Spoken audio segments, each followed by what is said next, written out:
Wait. Oh, there is an error on your destination, but whoa. Oh, it's my destination. It's Twitch. You know, my Twitch says it won't go live either.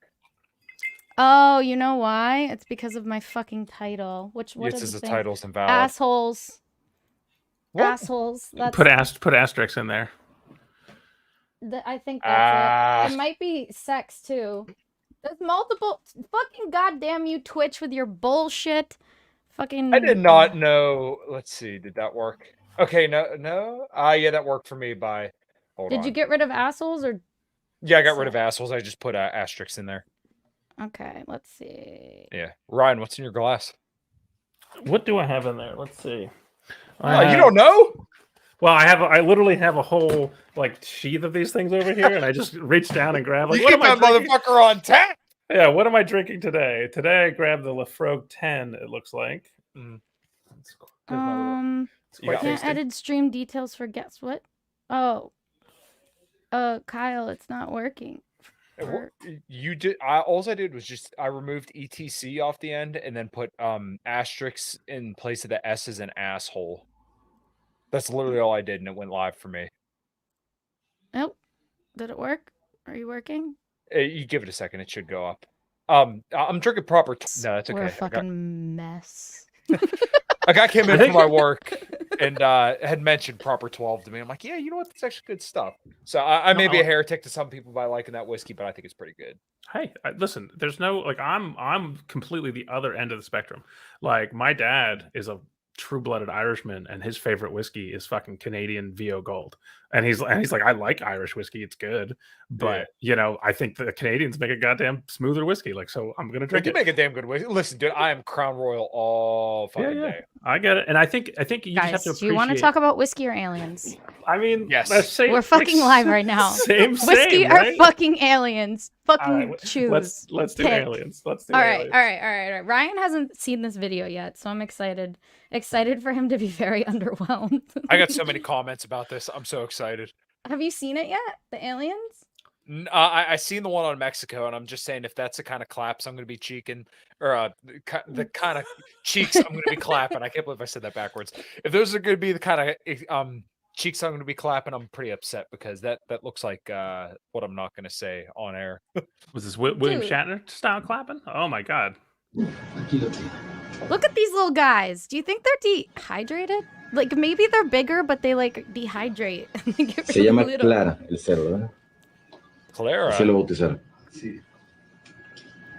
I will say that when they do the fucking the X-rays, it is pretty weird, but. Cráneos, manos y cuerpo completo de las momias de Nazca.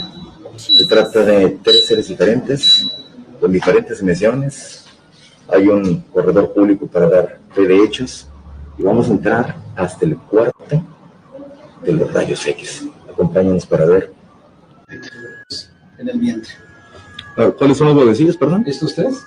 Que son embriones, en teoría. Sí, pudimos entrar y sí se alcanza a ver. Ahorita les muestro una fotografía de eso. Y la placa ya la ven en el pecho. Y aquí pueden ver un anillo. ¿Lo alcanzan a ver? Sí, claro. So is this supposed to be like a bigger one, like a hand? Ya ven el anillo en la falange del medio, en la misma aleación. I mean, they have actual like de la misma aleación tissue on this here. Que dijiste que era oro. Tiene oro, platino, o sea, es una combinación de metales. No hemos entrado a más detalles por no destruirlo, ¿no? Pero aquí se ve el anillo. Like, right? That's supposed to be like a hand or something, I'm assuming? Y también trae which is already larger than the last body, right? Like if that's what la pueden ver, ahí está la... This one must be much bigger, right? No lo podemos saber. 3 dedos, 6 falanges. 1, 2, 3, 4, 5, 6 falanges, el doble que el humano. Pero por el tamaño pertenecería a un ser muchísimo más grande que el que vimos en el cráneo. Exactamente, también. Where in Mexico? I think Peru. They were found. Wait, did it say Mexico? I thought they were found in Peru. That beeping though, they need to stop. Para determinar la veracidad del hallazgo. Elongated bien digits. formaditas, todo. Según tu experiencia, ¿sería un cuerpo real? Sí. There's another one I thought that they Se mueve showed. ese yeso, Alien plástico, form out of ¿no? Mexico. ¿Qué te haga sospechar? No, con la porosidad de los huesos. Es igual, le puedo mostrar también una radiografía de The uno. five knuckle shuffle. De un humano. Es un humano, se vería así. Sí, ¿Cuántos años lleva siendo técnico radiólogo? 6 años. Igual, mira, aquí están las clavículas, todo. I thought it was Mexico. I think that they went to Mexico, but I think they were found in Peru. I'm pretty sure. Parecen huevecillos.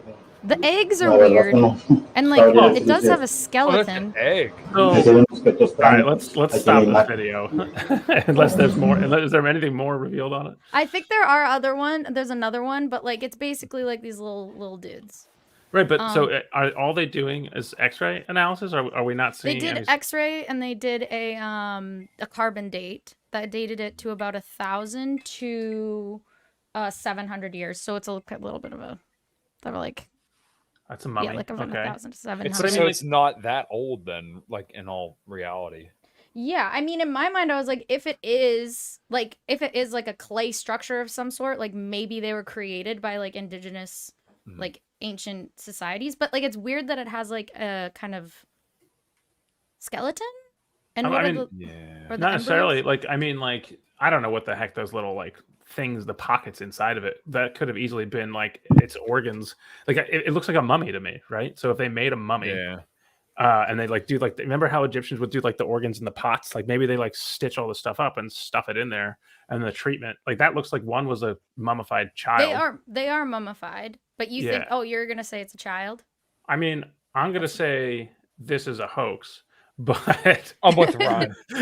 but let's go, on the possibility they found something that it's real, like people used to think that like shrunken heads were a thing where you could take an adult and turn it in. And it's like, it's not, it's almost like it's basically a sleight of hand. Like it's still gross what they're doing, but it is, there's an element of realness to it that isn't still not voodoo, like magic or anything like that. So I don't know. I mean, like if you have actual tissue that you can send to a lab, and They should probably be analyze- doing that. Yeah, it's immediately. easy. It'd be like, I would love to see something super fascinating. Like, holy shit, this thing has just a completely different structure than I mean, like it has like, a the different concept of- base in its DNA or something. Yeah, I mean, there's this whole like everyone keeps saying aliens, but even if these things come out to be real, like the concept of elves have existed in like every fucking culture. They've just had a different name, and maybe it was just like little fucking people. And We the know- elongated skull thing, we can do, like humans can do that. Like Yeah. there are societies that can elongate their skulls. Well, you know the whole like shtick that there was like 5 different competing species of like proto-humans. Like Neanderthals weren't the only one. Yeah. There was like another. There's like basically 5 that we have evidence of that were like various flavors of Homo like erectus and Homo like like whatever Are they all the way. gay, Ryan? Are they gay? There were probably bags amongst the group. Sorry. Like, I mean, interestingly enough, I imagine that was less. I actually think it was probably less so because, like, maybe not though. Actually, Are you saying that the aliens can't be gay, Ryan? I'm so confused. No, I'm saying that early like proto humans probably the ones that we came from, right? Were fucking like making kids, obviously, and that's one of our strongest things. So I think like you could have had ones that were more inclined to it and didn't want to like like they were indiscriminate in their partners. That didn't lead to. We're getting off reproduction. topic. What are you talking about? This is aliens. This No. is aliens, right? Gay cavemen. I kind of lean towards the hoax idea. I'm just saying if those are the aliens that like I'm expecting, then I'm going to be highly disappointed because the running joke is, and I totally want to, but we're going to clap them alien cheeks whenever we get to Area 51, and those don't look like very clappable cheeks. So, yeah, I'm a little disappointed. I think it's I think it's bullshit. Maybe it was a baby alien. Yeah, with That's the hand also- and the other one, it had to Oh, be. that's that, no, that's what. Yeah, Yeah, maybe that maybe. alien was a baby alien, and everyone's like, "Why are they so little?" And it's because it's a little child. But either way, I think that it doesn't really prove extraterrestrial origin, because they could also just have been a species of something that some existed. little like monkey offshoot that like Yeah, who knows? had be had completely had honest. bones. But do I'm you guys, about it. what are you guys? What are your guys' stances on aliens? Like, are we alone? Do they exist? What's the deal? Where are you on I the Fermi? think aliens absolutely exist. Now I've heard the explanation that it would take from the nearest galaxy, it would take them, I think it's literally like the equivalent of 350 years for them to get here. Oh, you So- think we're alone in the galaxy? So we're going from galaxy to galaxy, or Yeah, from that's the explanation I've heard. I don't think there's life on any other planets because I feel like we would have picked up on it by now, or at least we would. If they have picked up on it, then they were not telling us. But like in this galaxy, I don't think there's life in this galaxy, but in other galaxies, I would absolutely think that there is life. But once again, the explanation that I've heard from people who are much more knowledgeable on this kind of stuff than me is that it would take them just an exorbitant amount of time to get here, and so what would there be incentive? What are they going to do? Come here and like conquer us? Like, now what would happen if they came here and we like enslave them? Like, there's so many questions to ask, but I definitely think aliens are real. I'm not one of the crazy religious people who think all aliens are demons, because I've heard people say that too, and I think that's dumb. Like, it's just, I know they're not made in God's image, so therefore they must be demons. Well, we don't know. That's Well- not hard to say. We don't know. So, in my perspective, because I am spiritual and I do believe in things that are beyond this realm, I think it's more along the lines of the fact that we have been calling things angels and demons. So, to assume that they were all demons, it wouldn't make sense. But they're also potentially angels as well. Like, but this is just terminology. Like, we've been using, all cultures have been using terminology to describe, like, these beings, It's basically And- abstracting to get to a higher idea. Yes, and so I think that there could be validity there. I believe that there could be like extra dimensional like deities, or not deities, like entities. And that's actually what I lean towards more so, is that I believe in like more of like the spiritual potential of aliens, especially when I've talked to people that have been like abducted, and just like the experiences that they Oh, have. define abducted. Oh, so I actually want to people bring who her are on. I want to abducted. bring her on. She actually is in she's one of the ritualists in my show, and she has been abducted by aliens, she said multiple times. This is she's- sounding more and more batshit crazy. by the Okay, second. well, there's multiple types of aliens that she's seen, which one was like more of like the gray type alien. And she said that like that one, like it was like she was in her bed and then she was in a spaceship, and like she looked around, everyone was naked and everyone was kind of unconscious, except she like was for some reason aware of what was going on. And like they took her.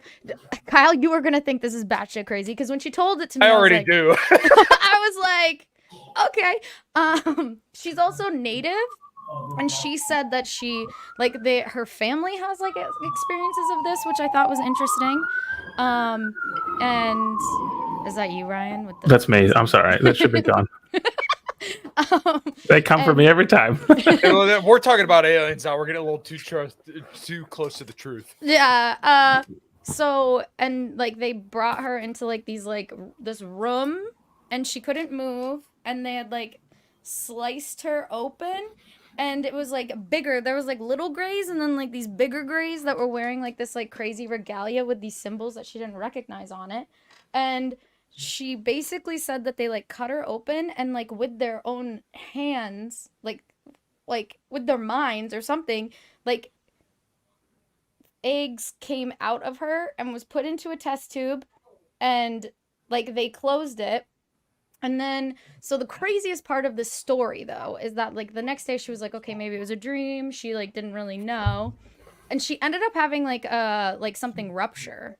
Like she actually had to like go to the hospital for something that was going on down there, which I thought that aspect is pretty nuts. She also said she said that those deities felt like more like those entities felt like a little bit more dark, but then she saw like these other entities that were more like light, like almost like light, like just like orbs of light type of thing, and those seemed like to be more of like a benevolent nature. But I don't know, take it with a grain of salt. It's an anecdote. She says that she has like physical evidence of these things, like she has like recordings and stuff, and I would love to bring her on to talk about this stuff on here. We should definitely do that because it's very interesting. Just don't be like completely dismissive of everything she says, because So like, don't ask why it's only Americans that get abducted. I mean, dude, you're asking me to set aside a lot of stuff. You're telling me that she was cut open I know. and had eggs planted in her. It's a But, crazy- okay, you would need you would need scarring. You would need some. I mean, like none of this shit would take like a day or two. Like you would have if she was, once again, going by her story. If you were cut open and had shit shoved in you, then it should be pretty clear that like, hey, this was clearly done to you. I'm not a psychologist. Well, I guess like the cut thing was completely healed. Like they healed that part, but like there was something going on the inside. I don't know. like how Ryan smiled as soon as she said that. I don't Well, know. so there's It's a not my hot story. It's not No, my but story. there's a I know. hot take here though that is that dream, that experience is a true to life metaphor for your body being like like Yeah. if I have something going wrong and it's manifesting in a culturally relevant story, to be like, you have something going wrong here, you need to investigate this. Like that goes back to like sleep paralysis and the demons that people would see.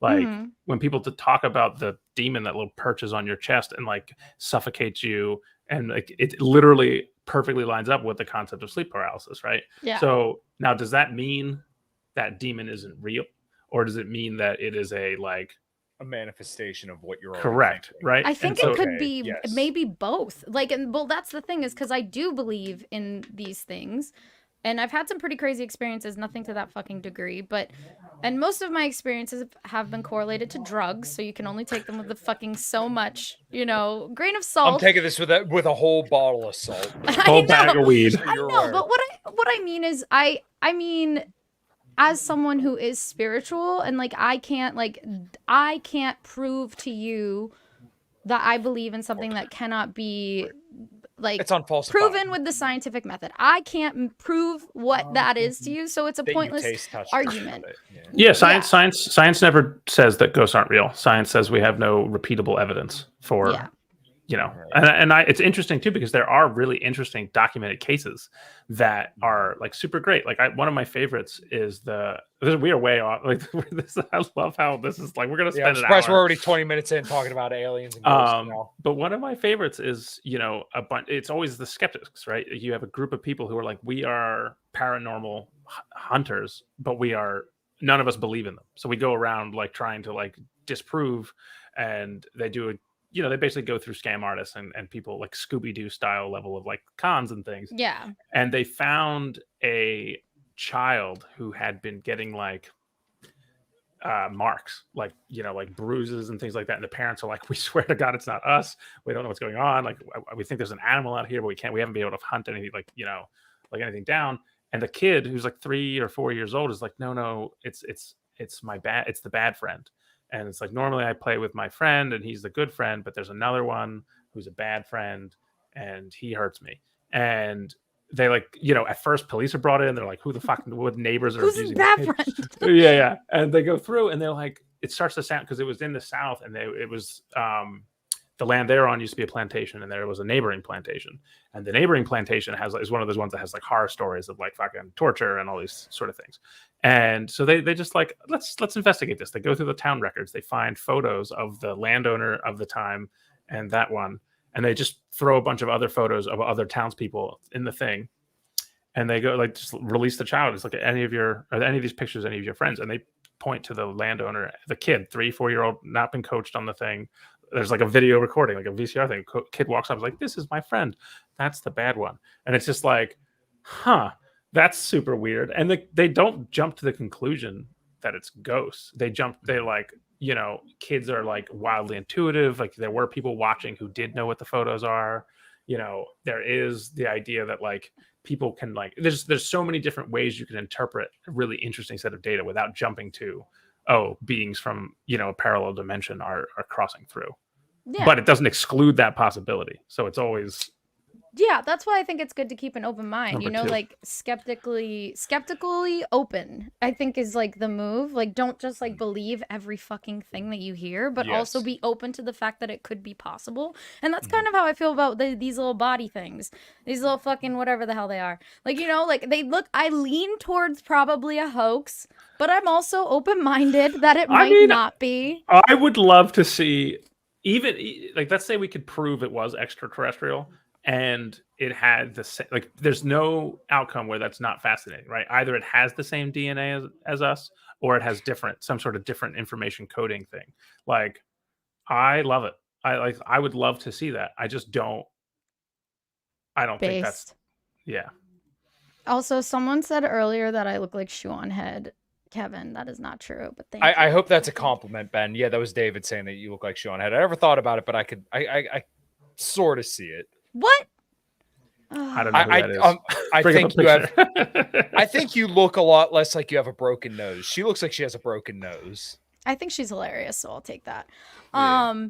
But yeah, I for sure lean towards the yes thing. I like how people know where I'm sitting. All right, we Checked out of this conversation. Oh, let's wrap it up. We can get into Okay, something. all No right, one asked all for right, my all right. opinion, so What you mean? Okay. No, it's all right, we're good. Next on the agenda.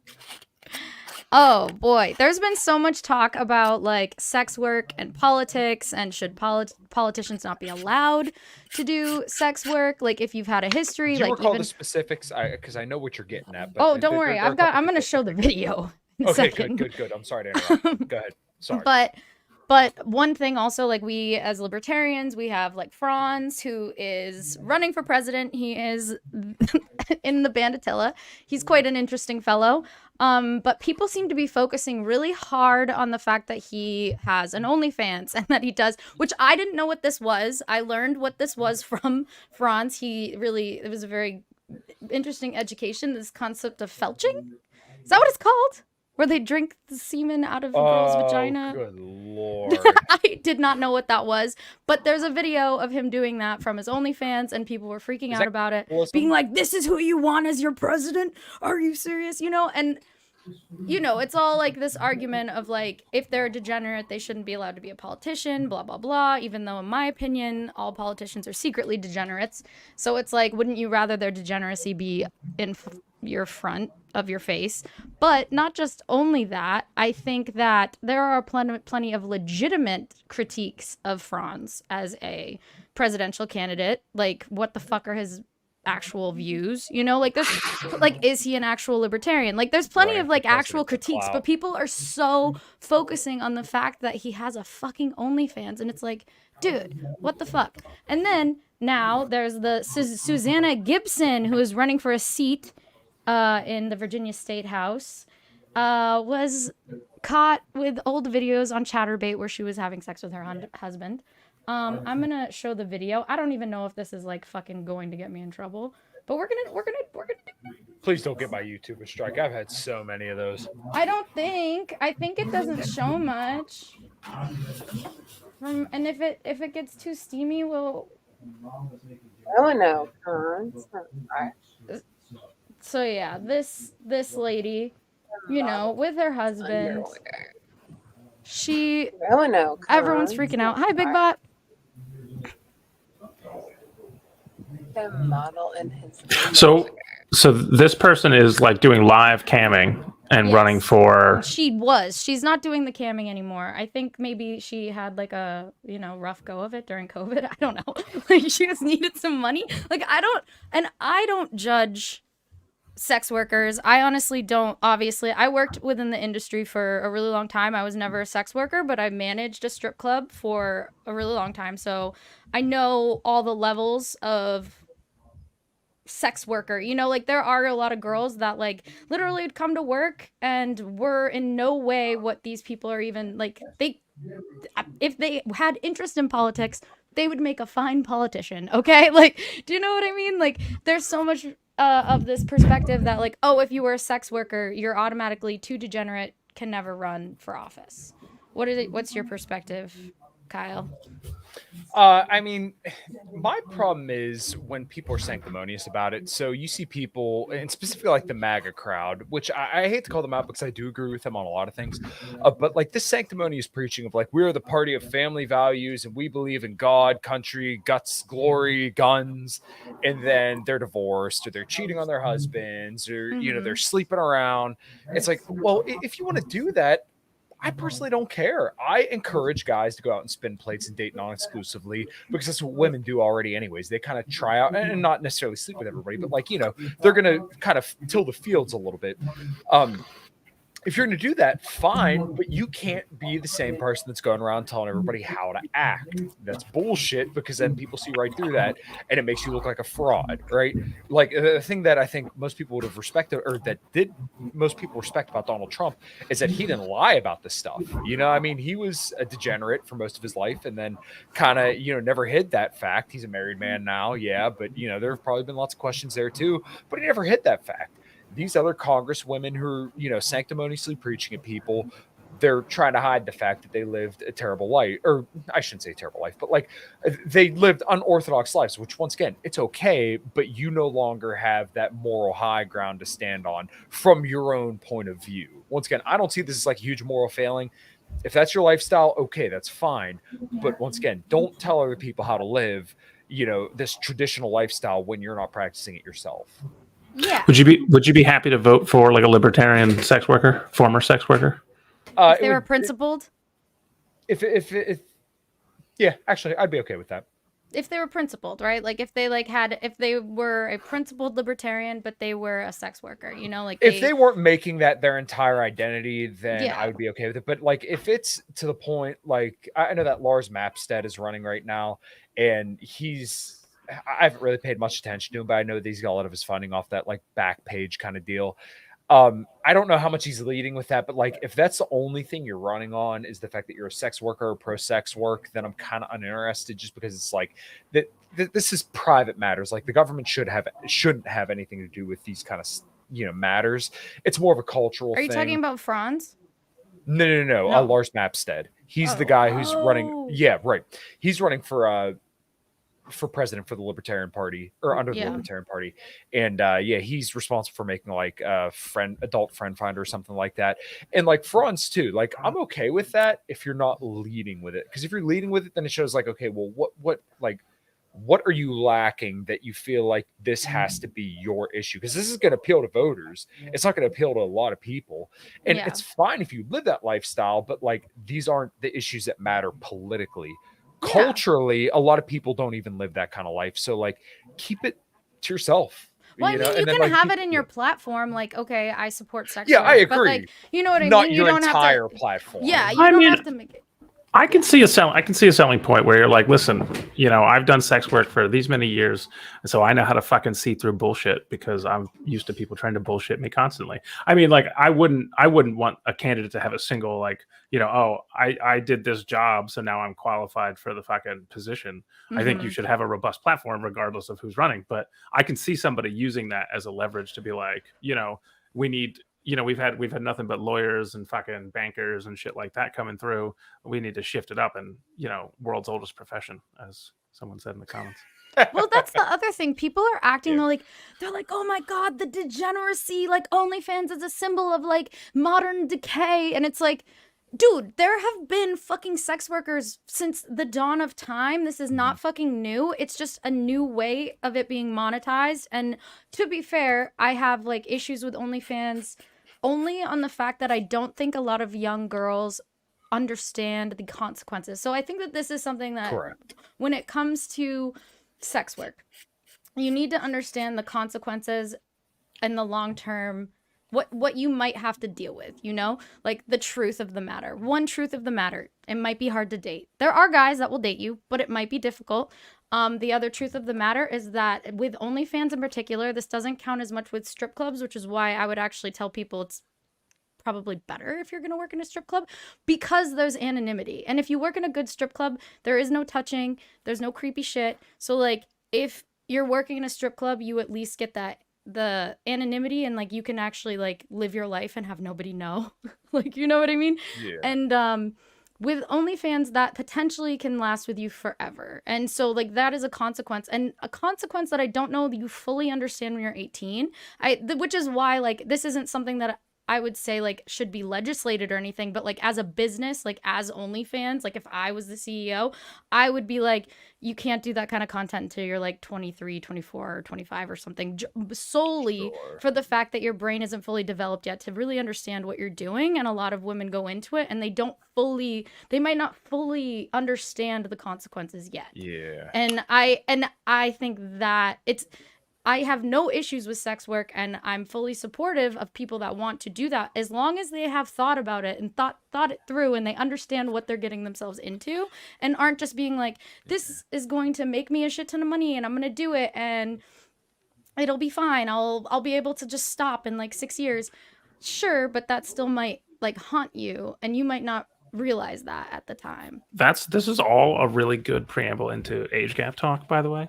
But I got some thoughts on this, so yeah, go ahead first. but yeah, so I mean, everything you just said about the online work also applies to trying to be like a social media influencer in general, right? Like, you know, if you're, especially for young women doing the like bikini, you know, style, like fitness influencer type thing, right? It's the same kind of thing where it's a lesser degree of it, but it's just more socially acceptable. You still have the permanence, you still have like kind of like to deal with the people that are like, you know, trying to give you money to get more out of you, the performative aspects of it.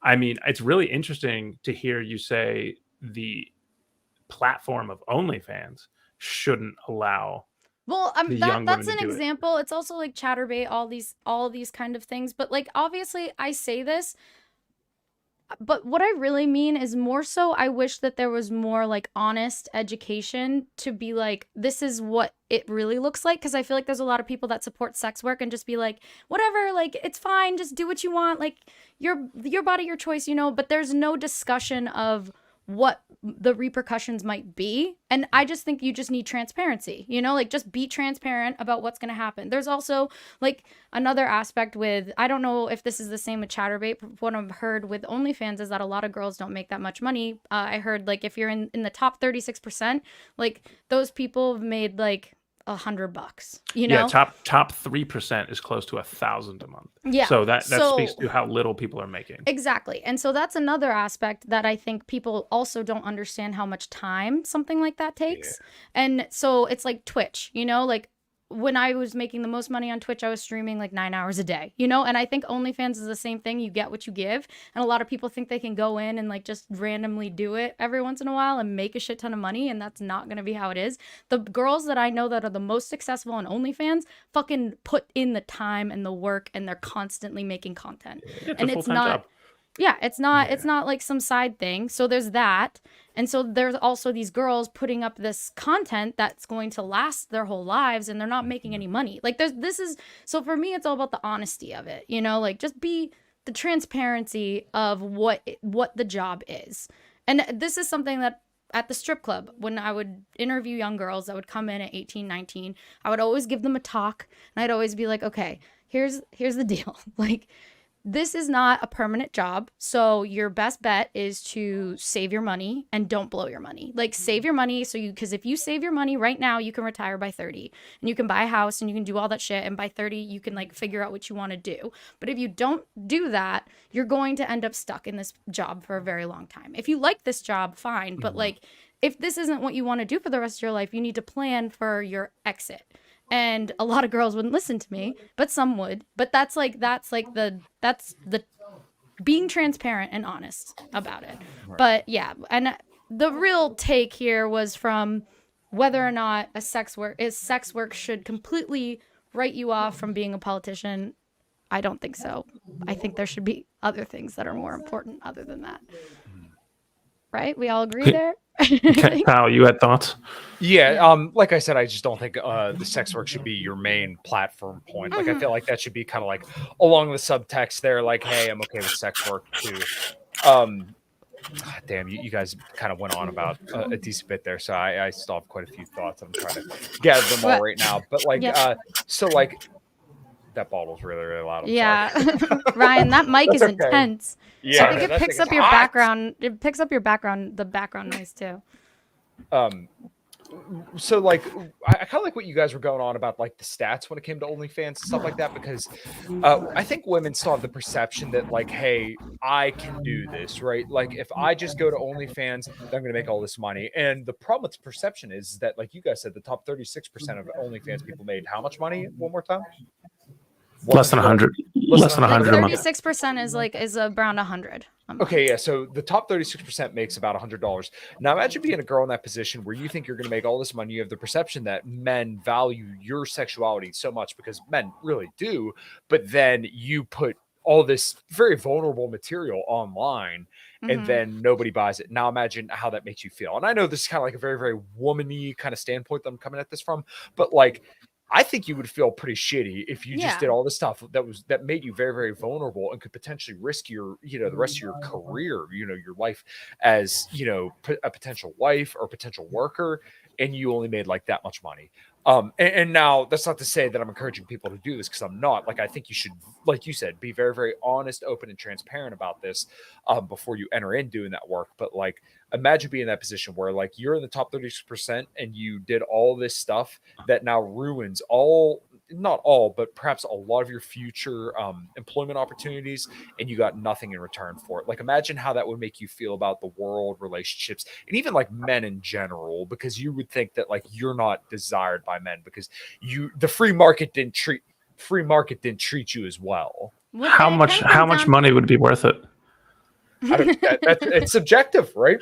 I mean, there's someone who make literal thousands of dollars every single month. Some of them make more money than I make in a year on OnlyFans. Now, like you said, that's probably like the top 2-3%. But like, to be the average woman that wants to go do that, and you only make that much money, then all Well, right. it now also you're gonna be comes pretty down jaded. to knowing my favorite axiom, know thyself.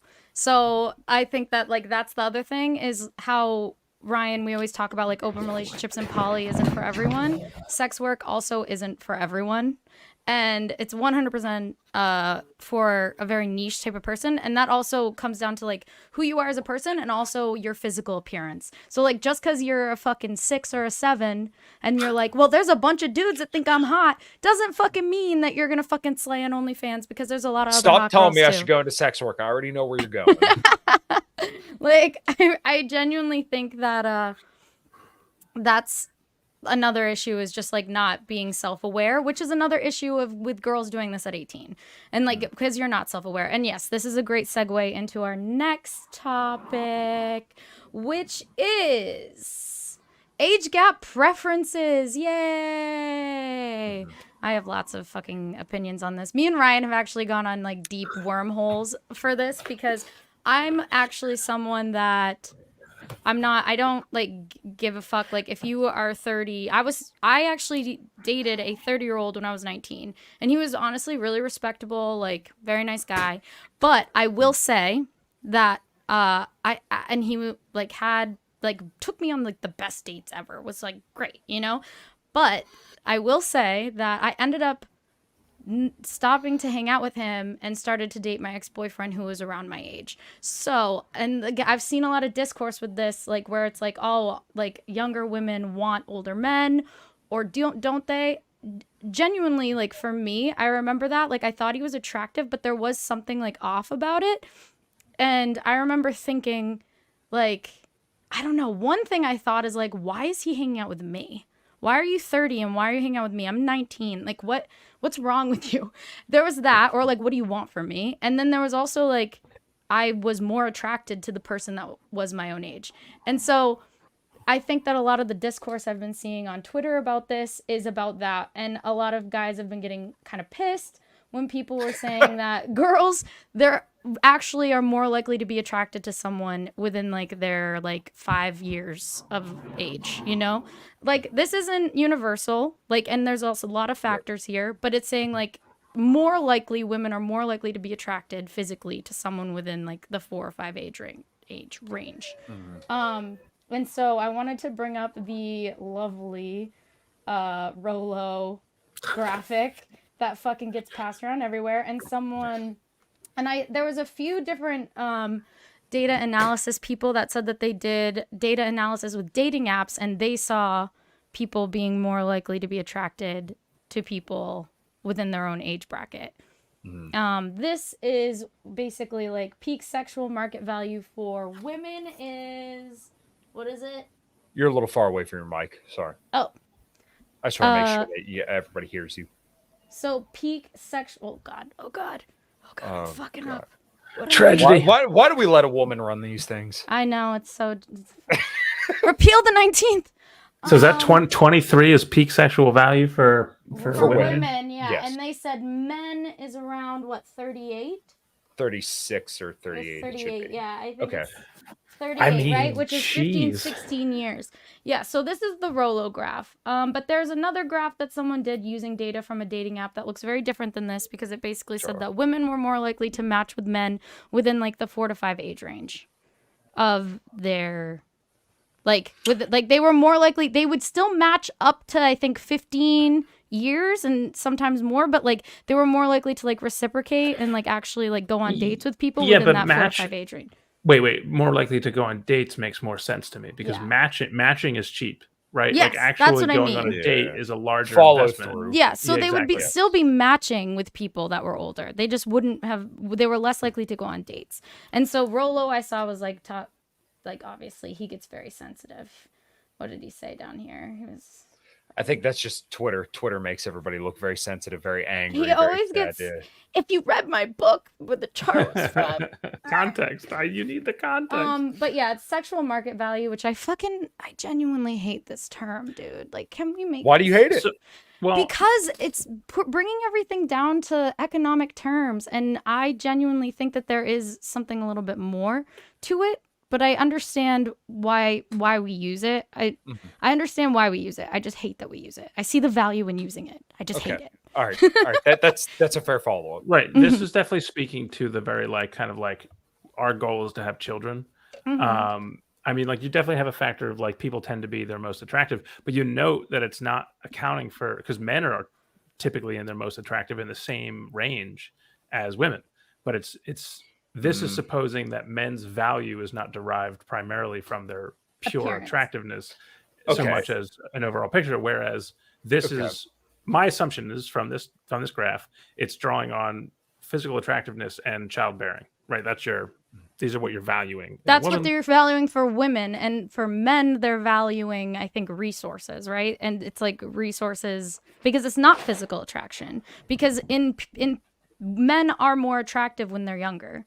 Like, I'm sorry. Like, I hate to be in the same way that women are more attractive when they're younger yes, too. yes. And like there are things that can make men, like older men, attractive. And there's also women that are attractive to older men. There's the whole daddy issues concept, which is definitely real, 100% real.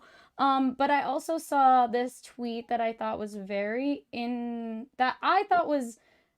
it made sense to me. You might have some pushback on this, which is correlating to what we're talking about.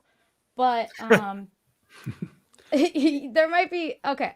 Women aren't attracted. Ian has a comment I want to come back to after we talk about this, though. Go ahead. Okay, women aren't attracted to older men. They're attracted to resources. If you plan to get rich and marry when you're The 40, you grammar won't is find so awful on this. what? The grammar is so Yeah. awful on this.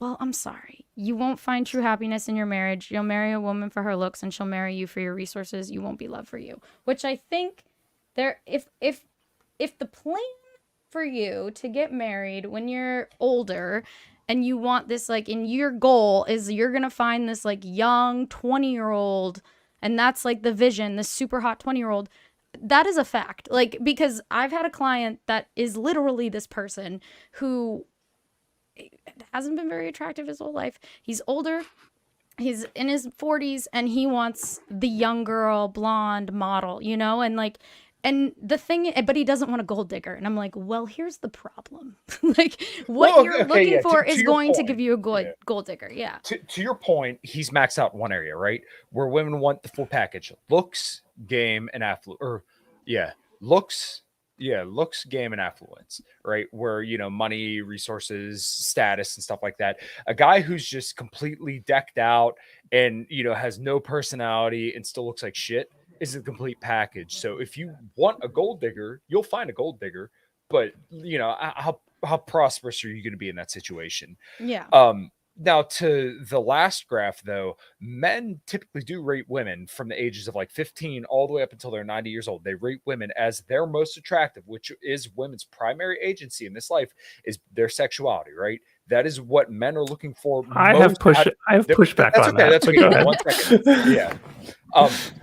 Women, when it comes to the way that men are assessing women, men mainly the vast majority of what they're looking for is the sexuality out of women, what they're physically attracted to, right? Men aren't here looking for women who make a ton of money, or at least I've never heard a guy say like, I can't wait to get with a sugar mama. Well, sarcastically they do, but you know what I'm saying. Now, when it comes to women, I actually literally just Googled this, and it said a recent study published in the Journal of Science Advances looked at 200,000 online dating profiles and found that men's sexuality desirability peaks at 50, while women it peaks at 18 and goes down from there. Now, I'm not saying I agree or disagree with this. I'm just saying this is what people say when they're polled. Right. Yeah. That doesn't necessarily mean that like this is the, you know, when you're 50 years old, you're guaranteed to be your most attractive. Like I'm sure I probably won't look as good as I do now when I'm 50 years old, but I'll probably be a lot, you know, richer and better off. Same deal with women, where like, you know, for most women, they probably will be more attractive in their 20s, and as they get older, they may get less attractive. That's not the case for everyone, because I do know plenty of women who, you know, kind of did look a little bit rough when they were younger, and then all of a sudden they got into their 30s and 40s. I'm like, wow, like they're fucking killing it, and I give to them on that. So it's just, once again, we're talking about generalities, averages, and kind of what people say when they're polled. We're just talking about the data. This is like if I told you that like animal source proteins are better than plant-based proteins. Your decision of what to do with that information is on you. Like this isn't advice or like, you know, your life path. Take this information, do with it what you will. So Ryan, what was your pushback on him? Like Yes. the whole Well, so the idea that what men are primarily seeking is what was the phrasing? Women's Sexual attraction. Their Right. attractiveness. So again, I mean, I think as always, right, it's complicated. There's nuance, but I think that people who break it down into resources versus attractiveness, that's a bad investment if you take it to that far, right? So if I come in with my Yeah, I resources, think that's a fair criticism. Sure. right? So it's like I have all these resources, and conceptually, as long as I'm not an idiot and a complete reckless like gambler, I'm going to continue to grow my resources. But if I'm breaking down my partner in terms of pure attractiveness as their resource, it's a diminishing return. It's only going to get worse. So you have to fundamentally. The problem is, I think that people want that as a primary driver. Like the way I look at it is when people look for something in life, right? They're looking for some combination of things, and often looks is in that package. So people want, you know, I want somebody who looks really good, somebody who's going to be faithful and wants to go do my fucking thing with me, right? Or will let me do my thing on my own, whatever that case is. But they're looking for some combination of stuff where the looks are in there as an initial driver. But that's the number one thing, and that's what gets your foot in the door. So here, I mean, I know a lot of people who are happier because they matched with somebody. Like, I don't know how much you've talked to people anecdotally, like as things go through life for you, but the people who used to date incredibly attractive people, but they themselves were only, you know, medium attractive, right? They're like, you know, they're good looking people, but they're not supermodels. They would date models because they had their shit together, they're charming, they're funny. But those people were always in competition, right? It's like you go out and somebody's just hitting on this person with you. Whereas if you have somebody who you find very attractive, beautiful, but is not like turning heads everywhere they walk, but they check every other box. They are sexually compatible with you. They're you know, all these sort of aspects of life. That's actually something that's might lead to more happiness. Now there are going to be guys who like having the person on their arm who turns heads, and it's like you know, it's almost like the social validation we've talked about before. But you know, that doesn't, like, it's really interesting to me because people are complicated and people have different priorities in life, that somebody being too hot might actually be a detriment to their relationship. Yeah. Well, okay. So this is. Take that comment off, please. Okay. Sorry. I want to talk about. I want to come back to that because I'm fascinated. Okay, by the start. idea. Yeah, start. No, well, let me just say something as a female, and like, so when you feel like your physicality is like your only value, right? To be honest, like I think that this as a bisexual, like this would make me just not want to date men because it's like, well, like what's the fucking point? I'm gonna get ugly someday, like potentially. Like I'm definitely not going to be as hot as I am right now forever, so my value will just always decrease in whoever I date's mind, so I might as well just opt out, you know? Like again, I think a lot of women, I don't think a lot of people realize this, but I do think I see that could potentially be a reasoning here. Like if you're bisexual and you like both, why wouldn't you opt out? Okay. Because do you want the answer to this question? I Continue to keep your man happy. You know how you keep a man happy? You continue to have sex with him. Obviously, well, that's easy. Okay, no. Because, but if you're Hold on, unattractive, why would hold he still want to fuck you? If hold you're, on. if you Okay, get uglier. this goes both ways. Just track with me here for a minute. Okay, so if you're a woman, what happens in most marriages? The woman stops giving out sex to the man, right? And I'm not saying this is exclusively the woman's fault. I'm not saying that because there are lots of guys who get married and then what happens? They stop getting after it and they become, fat, lazy pieces of shit and they're no longer fuckable. And that's an answer that a lot of guys don't like to hear, that, hey, you're not fuckable anymore. So don't be surprised when your wife doesn't want to fuck you. But at the same time, it still is on the woman's part to, hey, you're supposed to have genuine desire for your husband, for your boyfriend, for whoever you're in a long-term relationship with.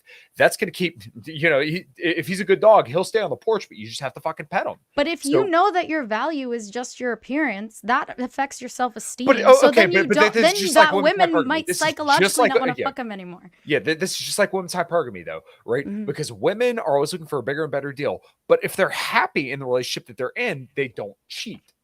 This is kind of the same situation that men are looking for with women.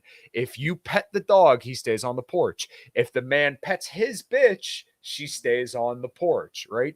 This is the mutual exchange. That's how you keep a good relationship going, is genuine desire. And then you keep, everybody keeping up their end of the bargain, right?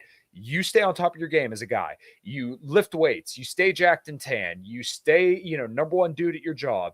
You stay a good person and a respected member of your community. All right. You checked off all those boxes. As a woman, you do the same deal, right? You take care of yourself. You don't get too fat. You don't get too bitchy. You don't shave all your hair off. And just for a side note, any woman with any portion of her head shaved is not to be trusted for any reason whatsoever. And there are no exceptions, no matter what, other than women who have cancer. But I'm dating somebody who shaved their head. Okay, well, you should stop trusting her immediately because that is a matter of fact. That is science. And then you continue to fuck your husband. Yes, it's absolutely science. And I will battle that one to the death. Women who have any portion of their head shaved should not be trusted. But to I've seen some anecdotal evidence here with that, but I don't know if it's science. But continue. Okay, but basically, the larger point is, as a guy, you need to stay on top of your game. You know what? Looks, money, muscle, right? Or looks, money, and affluence. Keep those three to the max. And as a woman, you should continue to desire your husband and then continue to once again pet him, to keep him on the porch, have sex with him, and let him know that, like, hey, I'm going to do everything I can to keep you around so that way you don't go run around on me, which includes, making his life, being a compliment to his life, not being a detriment to his life, right? Because men and women are supposed to be compliments to each other. Not, you're not supposed to have battles. Like, that's not the way it's supposed to be. You're supposed to work to make each other's lives better, not worse. So I agree with that concept that, like, it should be complementary for partners. Absolutely. But I mean that I'm almost sad to hear that outlook. It boils down so much of, like, all the magical aspects of life into these small buckets that ultimately I do consider, sexual compatibility to be a need. I do consider, like, yes, we need to do enough to do these sort of things, but there's so many different ways you can style your priorities and what you draw. I think you're boiling a lot of this down to chemistry, right? Where it's like, I want to feel these things. And I definitely think people shouldn't go against their chemistry or have to learn how to, like, work with who and what they're attracted to and what they're drawn to. And there are a lot of, like, general overlaps. Like, you're going to see a lot of trends. You're going to see a lot of these sort of things. But I don't know. I mean, you dated a lot of people before you got married, right? Like, you know, weren't you thinking about who you wanted as a partner and what kind of attributes that person has? And it wasn't just the first hot person who, you know, compliments me and is loyal to me. Okay, yeah, I'm glad you're going here. So this is why I'm not a strict tradcon, right? Because I believe that guys and girls should spin plates to a degree, right? You should date a lot of people, and then you should figure out what you like. Especially as a guy, you should strive to, get. I'm not saying like a 50 body count, but you should strive to have sex at least a few times. Wait, is that a big or a small number? What's that? Ryan, the 50 body count. Brandy, quick, help me out. Is that he's saying 50's big, Ryan? Okay. for the average guy, because the average guy has only slept with like 7 women. So I think that's I haven't looked into like the numbers. between 5 and 7, I believe. Okay, so then Ryan and I would both be well above the norm. just putting that out there. But as a guy, you should at least sleep with a few people, so that way you kind of learn your way around a woman's body, and you kind of know what you're doing, and you know what you like, and you know what you don't like. And this kind of gets to Ryan's point, where like you want to have sexual chemistry with somebody, because that sex is going to be the glue that helps hold that relationship together and helps you, be happy with that person, because that's an intimate connection you share exclusively with that person, if that's the situation that you choose to be in. To once again the trad crowd. So this, like I said, spin plates, learn what you can tolerate, learn what you can't tolerate, and then find somebody that, like, okay, well, they check off a bunch of boxes for me. I've dated the girls who are models, and then I found out, oh no, they're batshit crazy. I don't want to tolerate that. Well, that's what I mean. Is like, for the hottest girls, is like, that's not the most valuable thing. Like, that is literally counter to what I think. Oh God, my camera my camera's overheating. But as I was saying, that is not it just can't stand me and Ryan on your I get it. I understand. But that can't be the most valuable thing. Like, because like being able to regulate your emotions. So Brandy, I'll push back on that too, because for some people it is, right, and we need to accept that is. But I don't think that's going. That's what gets your foot in the door, no matter what. Wait, you're saying that for some people, looks is the value? Like, correct. Is the sex? Yes. So fine. If that is, I don't know if I think that that's going to give them long-term happiness. And like, I get that might be what they think that they want, but I don't think that's going to give them long-term happiness, because in the end, that value, that appearance will always fade. They will never be as hot as they were at 50 as they were at 20. And so they will never be fully happy. And if you are someone that is 40 or like 50 or 60 or whatever, who starts dating someone in your early 20s, for the most part that they're probably dating you for the fact that you have money and not because they genuinely like you. Unless, like, maybe there is a small percentage that will, but there's also a statistic that I actually have here that says couples who have a 1-year age difference have a 3% greater likelihood of divorce. If there is a 5-year age difference, the risk increased to 18%. 10-year age difference yields increased to 39%. If there's a 20-year age difference, the risk is 95%. So here's the deal. It's because you're not valuing the person for who they are. You're valuing them for something that is external and it's tangible, but it's not actually like, it's, in my opinion, not the thing that actually creates a long-term relationship. Are we talking about age gaps only in the context of marriage, though? Because I think that's a very limited view of this sort of thing, right? Oh, of course. That's a fair criticism. No, sure. This is just that statistic, and I'm not. And obviously, there's nuance, because there are successful large age gap relationships. They exist, and there are definitely people in the early 20s that do fall in love with someone that's that much older. I don't think Anna Nicole Smith was that person, but like, I think that those people exist, and my point is that I don't think that those qualities, attractiveness and resources, are the things that should be guiding you. Like, those but we're also talking about a lizard brain perspective. So this is why I remember reading an article years and years ago that basically said, like, okay, after somebody dates somebody for 3 years and they feel like they know their partner very well, that their chance of divorce goes down significantly. So this is why you probably should date somebody a long time before you get married with them. Like, I see people who date for like a month or two and they decide, oh, well, we're gonna get married. Like, you don't know somebody after 2 months. Like, let's be real here. You should spend a lot of Yeah. time with somebody. You should gotta see let somebody- you gotta let the fire die out and go into embers. absolutely. Yeah, absolutely. And you should see them in their worst and their best and decide, like, okay, is this something I'm willing to tolerate? This is, once again, why, hey, get your experience with people, figure out what you like, what you don't like, and then say, like, okay, well, these are my boundaries, right? This is what I'm willing to tolerate, and this is what I'm not. Like, this idea that and this is why I'm kind of against the idea of, like, oh, well, you should be like 18 years old and, you know, live the trad life barefoot and pregnant. Like, that doesn't work anymore, right? Because now we have so many amenities afforded to us that our lives are so much better that now we have other things to worry about rather than just like, okay, well, you know, is a wolf going to kill us and kill all our herd tonight? You know, we have different things to aspire to. So, you know, back to Roller's graph, when you're in your 30s, as a guy, typically you've increased your value a decent bit and you're well along your career, and the women don't have the same sexual market value that they did in their 20s. Therefore, you are now spoiled for choice the same way that the women were in their early 20s were spoiled for choice because they're very, very attractive. And once again, this isn't the only thing that matters, but this is kind of what gets people's foot in the door. And then from there, you build upon that. I think I think that it's giving them I think it's actually making people that are in that age bracket, like men, have a delusion. Like, I actually think that it makes you delusional. And you think women who are 23 and 22 years old don't have a same delusion? Oh no, I do. Oh my Okay, god, absolutely. Okay, thank you. No, that's what I think that people need to be fucking realistic. Know thyself. I agree. Be realistic Yes. with the expectations. Absolutely. Yes. Women have their own fucking delusions. This actually goes into like the next fucking topic. Look at on, these like, seamless transitions. seamless. Well, because it comes down to like, okay, what makes a good partner, right? Like what's like what is valuable? Like, there's this argument, It's subjective. resources, attractiveness. And the next topic is, do women like assholes? And I think that, so this is what sparked this today. I saw this on Twitter. I don't know if you know who this grifter ass fucking red pill guy is, but I saw this and I was like, oh my fucking god, who is this guy? Okay. Hold, please. Con, you've done seamless transitions, but for some reason you can't put something up on the damn screen. Dude. Oh, we're doing so good too. Yeah, we were. But yeah, I mean, it's a shame Here we that. are. Okay, here we go. All right.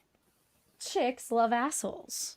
You can either complain or use this to your advantage. Chicks dig jerks. Your complete guide to asshole game. No sugarcoating it. Being an asshole works on women, all of the time. Special 60% price. of the time. All the time, baby. And so this fucking, and I actually made a tweet about this, or about this concept of women liking assholes, because this like really triggered me, because I will say I historically did like assholes. I definitely had this problem, and I had this problem because I had low self-esteem and I genuinely did not love myself, and I was broken. I had like a lot of other reasons on why I felt that way, you know, and that like was translating in the people that I was picking. I was basically, what's the like cliche quote? It's like, you only accept the love that you think that you deserve, you know? And so when men think that like being an asshole makes women like them, I think that they're not attracting women that they want to be with anyway. So like, if you're a nice guy and you just pretend to be a dick, and like you think you're like, oh well, this girl fucking likes me, it's like, yeah, she probably has a lot of fucking problems. That's why she likes you. Like, you don't want that girl at all. Okay. Crap. So Oh, shit. no, I want to be respectful. Shots fired in the comment here. Yeah, no, not at all. I think everything's absolutely fantastic. So the problem is that asshole's subjective, same way with nice guys subjective. So I guess I'll start with the asshole part. A guy who sets boundaries and knows what he will and will not tolerate and expresses that to women is going to be considered an asshole, because we live in a guy-centric society where we're supposed to believe that everything that women do is wonderful, and we're supposed to, you know, do everything in the service of women, right? So that being said, whenever you display boundaries and you say, this, I'm not going to tolerate this, you look like an asshole, right? Now, if you're being a pathological person and you're using people and you're treating people unfairly or wrongly and doing things that we would all consider morally wrong, then yes, I would agree that that person's an asshole and they should be shunned or, you know, treated appropriately. When it comes to nice guys, though, a lot of problems stem from the fact that guys think that, like, okay, if I just be nice and I punch the nice card 12 times, and that means I'll get laid on the 12th time. Well, that's a bad ideal as well, because you assume that you're trying to be a deductive problem solver to get laid, right? If I'm nice to this woman for an extended period of time, then she'll finally open up her legs for me. And I think that's just a very, very, very, very bad precedence for men who think that, like, okay, if I'm just nice, then that's all that matters and I'll get laid. Well, no, that's not the only thing. And I think that if you think that just being nice gets you where you want to go, then you're setting yourself up for failure. So I agree with the nice guy problem, right? And the idea that, like, if I just do things nicely enough, I get a reward. And like that is actually very objectifying. I think that's the biggest problem, right? Is nice guys are doing that. I think that's where most guys fall, though, to be fair. Yeah, I definitely think that's the big struggle. And like the advice that I like to give is always focusing on like getting out of that concept of like, you know, it's transactional sex. Yes. But I mean, I'm a walking contradiction to the point that you can set boundaries and not be an asshole. I mean, I do think like, sorry. I want to make sure this point is clear. If you set boundaries, then people may interpret that you're being an asshole, right? I'm not saying that you are being an asshole by setting those boundaries. If people think that you're not willing to take their shit, then you may be considered an asshole, right? Or maybe that girl doesn't like, or maybe there's a boundary that girl's like, you know what? That's something that I know in myself I will probably break, and so we probably shouldn't do this. You exactly. know, like And I think this is the point where we're all agreeing right here. Is that basically like you're going to find somebody who's not who won't tolerate your boundaries. Like, so for my wife and I, right, we determined that a boundary for us was infidelity. If you cross the infidelity boundary, then this doesn't work, right? For everybody else, that boundary is going to be different. Now, let's say if I was in a relationship with somebody who wanted to be poly, and I said, like, hey, I don't want you to be I'm not taking swigs at you guys, but just to make a crude example real quick, like in that situation, then me and that person wouldn't work, and that person may think I'm an asshole because I say, like, hey, I don't want you doing that. I think that's where a lot of people get the perception of asshole, is that people who, once again, set boundaries or aren't willing to take shit. I shouldn't say most people, but like people may interpret people who are saying, like, these are my boundaries, and if you cross these, then I'm not dealing with you. I'm not going to put up with it. So, I mean, I agree with the spirit of what you said. I don't know if that is in line with the concept that the image that you showed, Brandy, was. Oh, wow. I mean, I do like having my cake and cupcake and lollipop and brownies and cookies. I don't know what to tell you. I don't need to make a decision. I like all those things too, but we may be talking about something else here. Yeah, what were you saying, Ryan? So, I mean, I agree with what Kyle was saying in terms of like, you know, people who set boundaries and stick to them can be perceived by others as being assholes because they're not caving into what they want. But I don't think that's the spirit of what Brandy was posting, right? I think people. That guy he was talking about asshole game, which is basically like negging, you know, like the old pickup shit where it was like, I read the game, like Neil Strauss, all that shit, where it was all about negging and like basically like build, break, build, where you like are nice, mean. Like it's to be honest, any girl that's healed with self-esteem will not put up with that shit. Like, I will tell you that right now. And it's also, as someone that's gone through what like I've gone through, that is a red fucking flag. Like, I instantly am like, well, either you're playing games because you read some fucking book like a weirdo, or like you're a manipulative fuck. And like that's a red flag to me. Okay, so so like if these things, if you're going to exude these kind of, I don't say personality traits, but like these kind of examples, like this should be you, right? Like who I naturally am is a loud, lovable, obnoxious person who fucks with the people that I work with. But any second that they say, hey, I need help with this or I need something, I'm right there, right? Mm-hmm. Like that is the spirit of who I am. Like you, in my opinion, you should always be your unmitigated, genuine self, right? And sometimes those people are assholes. Exactly. Right. But like if you're using manipulative methods that you read from a book somewhere because you know it's going to get you laid and that's not who you are, okay, that's a problem. Like these methods that you read, it's not meant to be, your life advice. These are meant to be tools. But if you're using these tools for bad reasons, then okay, yes, that's bad. But like, you should be able to read this information and say like, okay, well, how can I incorporate this into my life in a reasonable way that makes my life better? And, is there any information here that I don't think will work for me? Okay, well, I'll leave that. But like, hey, pick and pull what you need, and then use it as tools. That's kind of the way I've always looked at all the intersectional dynamic stuff and all the Or red even pill like, stuff. well, I actually think negging in particular, the concept of negging. Can you which is- define negging? I'm sorry. So negging is basically like picking on the girl, like being like basically picking on her insecurities. Oh, like, hey, Brandy, your hair doesn't look so good today. yeah, You, yeah, that's negging. Like, or like making. Oh, for example, I actually worked with a client that did this, which I was like, you read that fucking book, didn't you? And he was talking to a girl, and she was like, oh, can I get like whiskey and Coke? And he was like, don't you mean Diet Coke? That's negging. That's like picking up, like basically like picking at a girl's insecurity. And in my opinion, any girl that falls for negging has low self-esteem and is actually like has a lot of internal wounds, and that relationship is not going to go very well. Okay, so you give know? me 1 point on this, and I'll let Ryan talk because I feel like I've kind of dominated this conversation as of recently, and I apologize for that. But I'm enjoying this. This is great. okay, cool.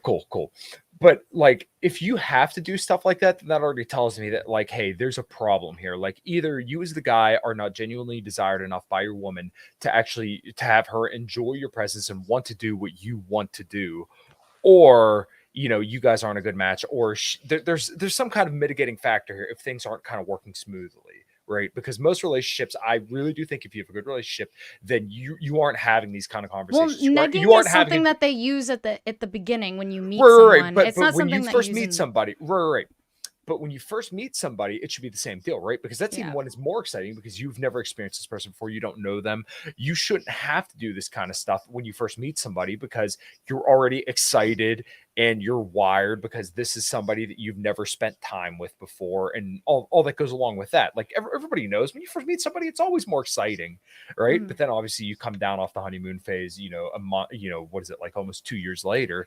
The initial stage of the relationship, if you have to do stuff like that, then that tells me that there's an issue somewhere along this whole situation. I mean, Well, everything think that- about it. oh, sorry. Go, Well, I was Ryan. going to say, everything about it sounds like high school politics, high school like dating, right? Like when people. Manipulation, yeah. But I mean, I'm just saying, like, even from that post, it was like, oh, you're using asshole game. It sounds like it's like the fucking quarterback on the football team who is like being rude to everybody, who all the fucking nerds, and still like gets the cheerleader or something like that. Whereas they're seeing somebody behaving a certain way, and it's, oh, this guy's being an asshole, but he's also charming and also charismatic, and is joking around with his friends. He might be a bully, he might not be, but when people see that and they don't understand any semblance of complicated social interaction, they just see that person being rude, being an asshole, and so they're like trying to internalize that to try to get like a package deal for everything that person is doing. It's almost like cargo cult behavior, right? Where they're like, I'm going to do this one thing that this person's doing, and all the other stuff that they get is going to, like, they've boiled it down to what they see as like the single attribute. It's like, oh, that person's an asshole. And so if I'm an That's asshole, what girls like. exactly. It's it's just people not understanding social interactions and not having a sense of how people play in very complicated ways. Like, they have no idea how to flirt, and so they're only seeing the top level and not all Yeah. the fucking machinery beneath of it. Well, because they'll see like a guy, like the Chad, stereotypical, like Yeah. the 6'2", looks like a Greek god, can treat women like garbage, and they still go for him. And it's like, yeah, okay, that works for him. And there are women that will, oh, where did Kyle go?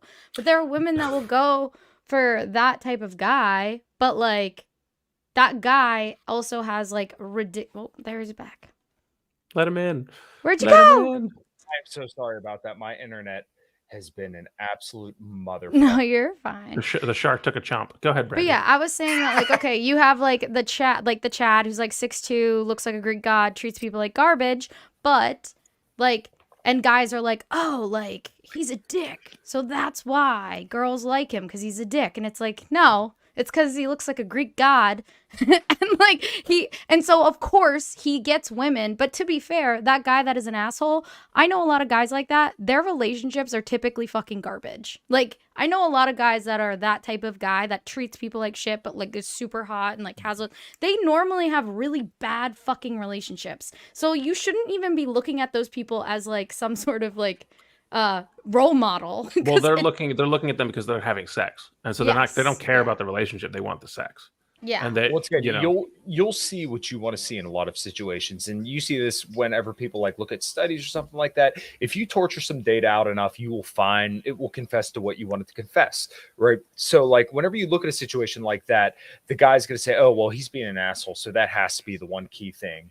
But like you don't know the fact that like, hey, maybe that dude spends hours a day in the gym and has his diet completely on point, and that specific woman that he's with that you want to get with so bad, maybe she's just insanely attracted to those qualities about him.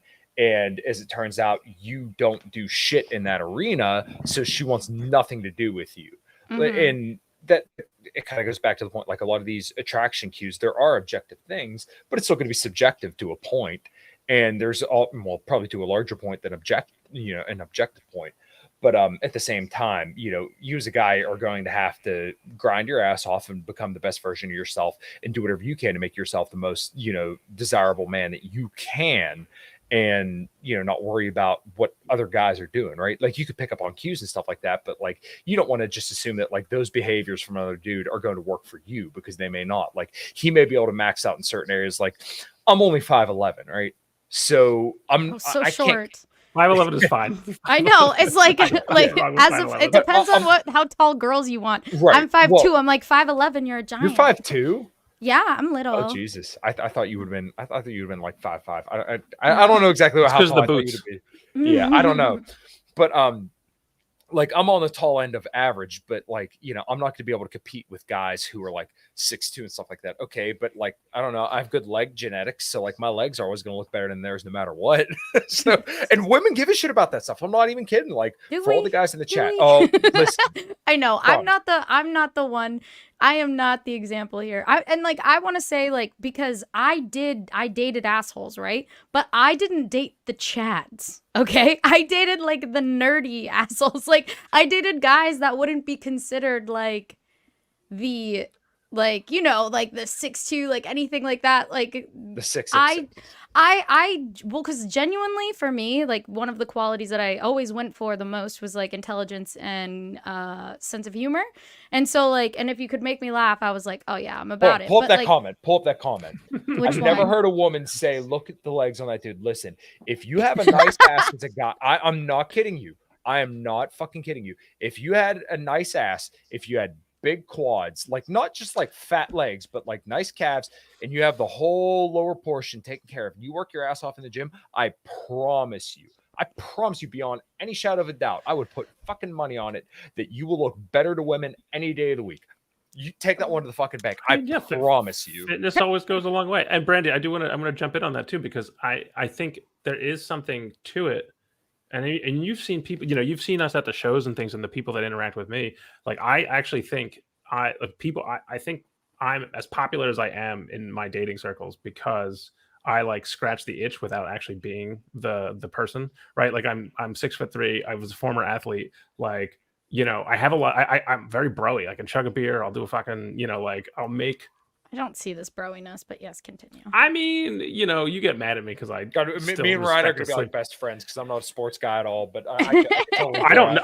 But it's he can chameleon with the bros, but like yes, I just don't consider you me too. Trust me.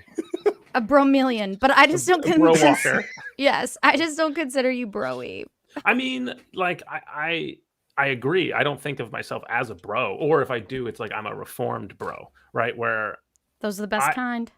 That's why I think I get a lot of traction because I still have a lot of the aspects that like, I don't care about a lot of stuff. I'm just looking to hang out, have fun, enjoy my life. But then I can also have a conversation about things. I'm like mindful of other people. I can fucking be a generous person around them in multiple ways. But I do know that, I think it's almost, I literally want to say it's almost a kink for the people in my community to be like, oh, I want to hook up with somebody who's like very broy. Like it's literally this kind of like, oh, I want to hook up with a guy who I would never actually date, but want to get something out of it. And they always But want you're me to also not an asshole. I'm not, all. but I'm friends with people who are, right? Like, and did those people get women? Those assholes? Yeah, they get laid all the time. Yeah, I mean, but is it?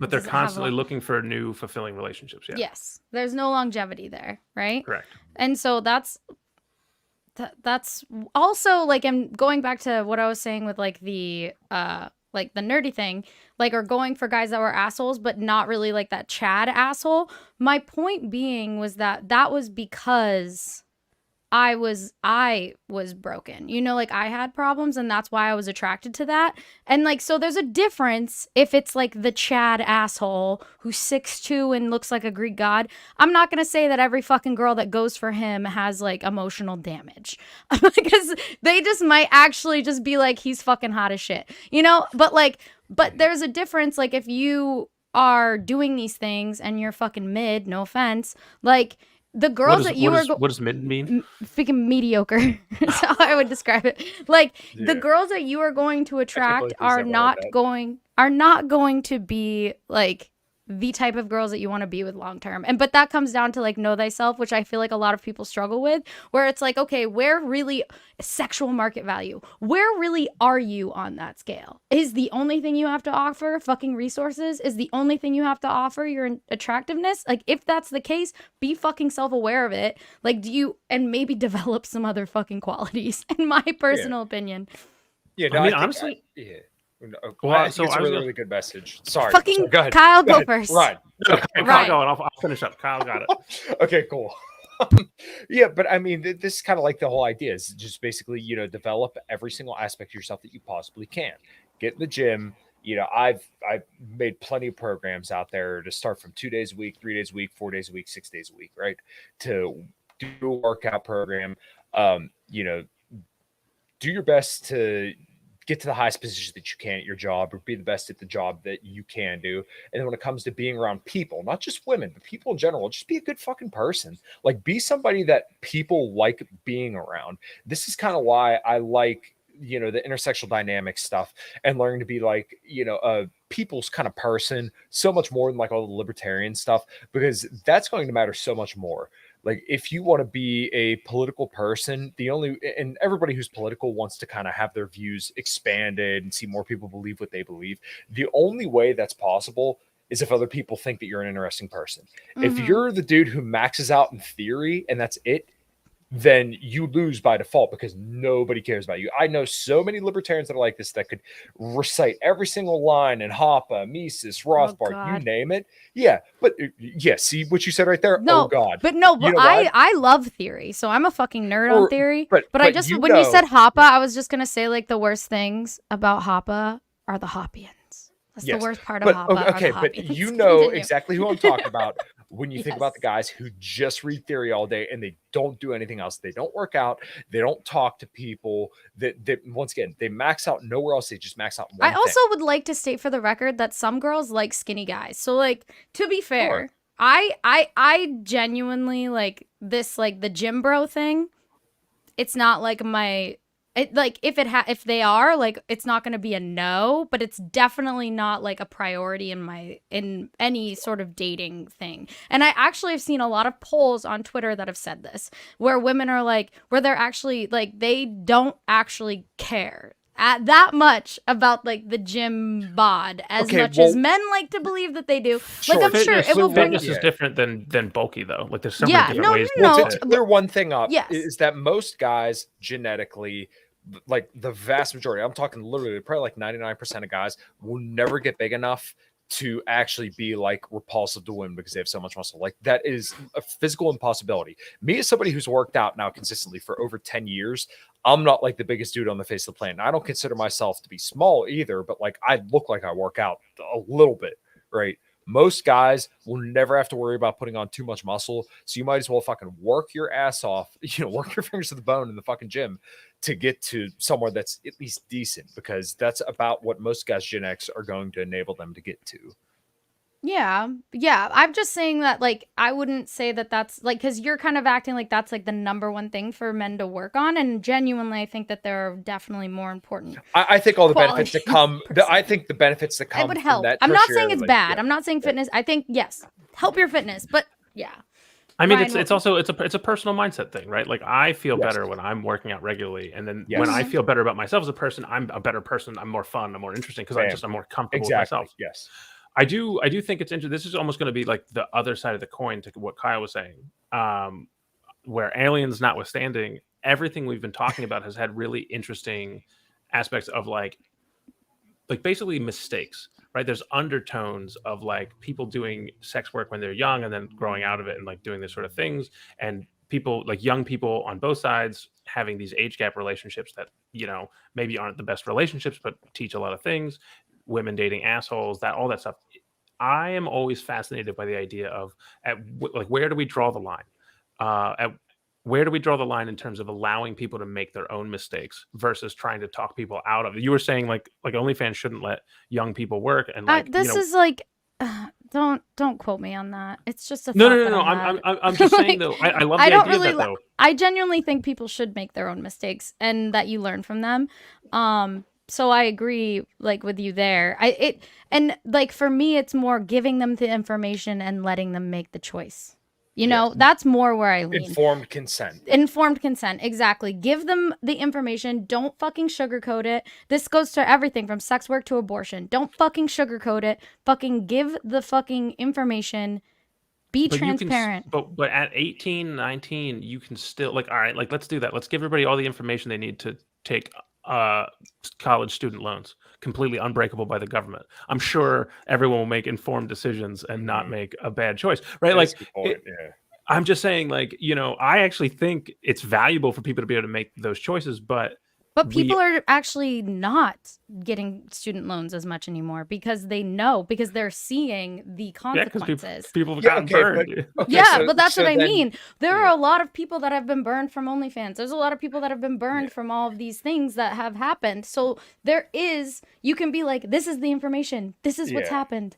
Okay, here, so, you know. So let me be the token trad on the panel for this minute now. Okay, all right. Because like if it comes to a woman taking, you know, let's say college loans, or even like a guy taking the college loans, or a woman going to OnlyFans, where's the brother, where's the father that says like, hey, I give a remote fuck about you, do not do this, right? We're the parents who say when you're about to take an $80,000 loan out for college and you're going to make 30 grand a year for the next 6 years, where's the mom and dad who say we're not letting you go through with this, right? Okay. We're the parents who have the authority to tell their kids we're not letting you do this. So I don't think that is the move. So, okay, for example, I think it comes down to like how you're raised. So with my dad, when I first started working at a strip club at 18 as a door girl, right? I told my dad knew who I was as a person. He knows how he raised me, and he knew I would never be a stripper. He knew that was just not the type of person I am. So he never worried, and he trusted me, and he trusted my decision. And then when I became a manager, he knew. I never told my mom, because my mom would be the exact opposite and would be like, don't fucking do that. What the fuck? And like, she found out that I actually managed a strip club and like didn't talk to me for years.